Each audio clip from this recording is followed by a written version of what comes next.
Assalamualaikum warahmatullahi wabarakatuh. Kami mahasiswi Politeknik Negeri Semarang izin memperkenalkan diri. Saya adalah Risma dengan NIM 10306008. Saya sendiri, Sela Putri Handayani dengan NIM 10306050. Nah, tujuan diadakannya video ini adalah untuk memenuhi tugas kuliah dari mata kuliah Pengawasan dan penjaminan mutu produk. Di sini kami mengambil topik perbandingan dua standar mutu produk teh celup. Selamat menyaksikan.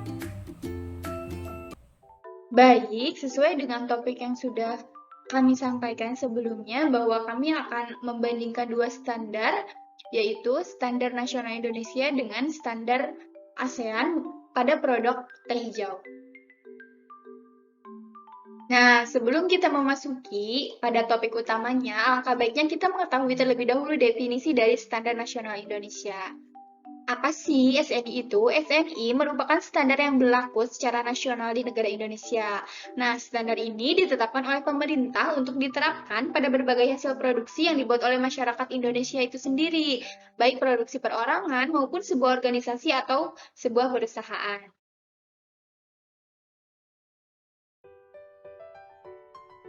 Dilanjut dengan standar ASEAN. ASEAN Commit for Standard and Quality Prepared Ports to Product Working Group, yaitu merupakan suatu kelompok kerja beranggotakan delegasi dari 10 negara anggota ASEAN. Kelompok ini berfokus untuk mengatasi hambatan teknis dalam perdagangan produk pangan melalui harmonisasi standar dan regulasi teknis yang ada di wilayah ASEAN dengan standar yang berlaku secara internasional.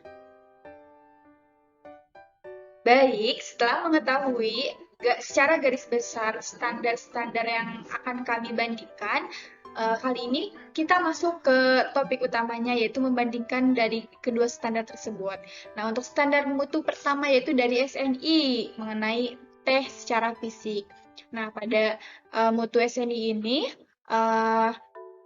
terdapat beberapa parameter, diantaranya dimulai dari kenampakan dan keringanan teh hijau, kemudian ada penilaian air seduhan, selanjutnya ada kenampakan ampas seduhan, dan yang terakhir terdapat bahan tambahan pangan yang ditambahkan pada produk teh ini.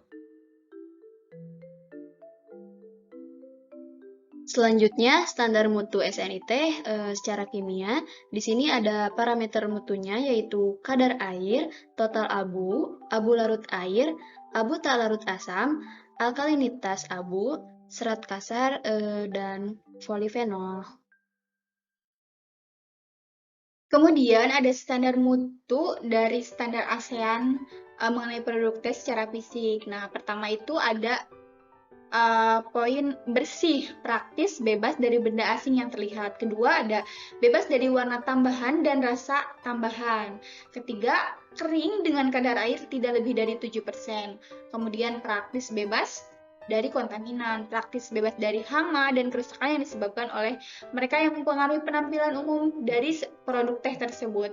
Dan yang terakhir adalah bebas dari bau atau rasa asing. Selanjutnya ada standar mutu ASEAN teh secara kimia. Sama halnya dengan SNI, yaitu total abu, abu yang larut dalam air, ada abu tidak larut asam, ada alkalinitas dari abu larut, serta ada serat kasar.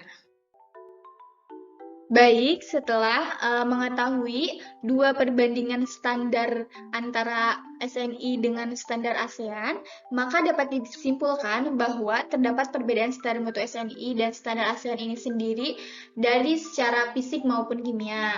Nah, untuk secara fisik, dari standar SNI ini lebih detail terhadap persyaratan mutunya, sedangkan pada standar ASEAN hanya terdapat garis besarnya saja. Kemudian, dilihat secara kimia, pada syarat mutu SNI terdapat kadar air, total abu, abu larut air, abu tak larut asam, alkalinitas abu, serat kasar, dan polifenol. Sedangkan syarat mutu standar ASEAN tidak terdapat kadar air dan kadar polifenol. Baik, setelah mendengar penjelasan dari kami, maka dapat disimpulkan bahwa ternyata terdapat perbedaan dari kedua standar tersebut. Kemudian, mohon maaf atas video yang kita paparkan